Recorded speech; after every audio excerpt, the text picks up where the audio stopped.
Eva Storp grew up in East Prussia and lived through World War II in Germany. Her grandparents had a farm, which she very much enjoyed visiting. After working as a secretary, she moved with her husband to Canada and then to the United States. She loves living at Woodway.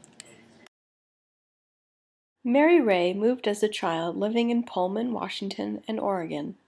She overcame a 4-year bone infection and was apart from her parents as a teen when they spent time in a Filipino prison camp. As a high school student during World War II, she wrote letters to her parents and to her beloved teacher. She later became an artist, married, and continues to be very proud of her worldly family.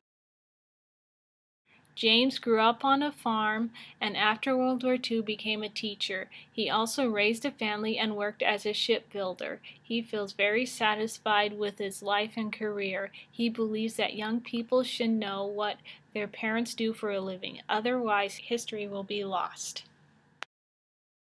Sam Watson loves telling stories. He lived in California and Washington, working at General Motors and the United States Postal Service, among others.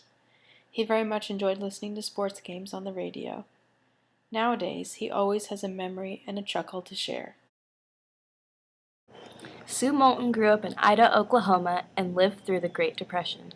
She was the daughter of a hardware salesman and a housewife, and the middle child between an older brother and younger sister. She herself was a home executive, wife with 2 children, and part of her neighborhood welcoming committee. Irene Erickson was a mile away from where the attack on Pearl Harbor happened. She was about 23 at the time, and she was in Hawaii because her husband was stationed there. She remembers being more nervous on the convoy back than the attack. When the attack happened, most of the people thought that it was just another test.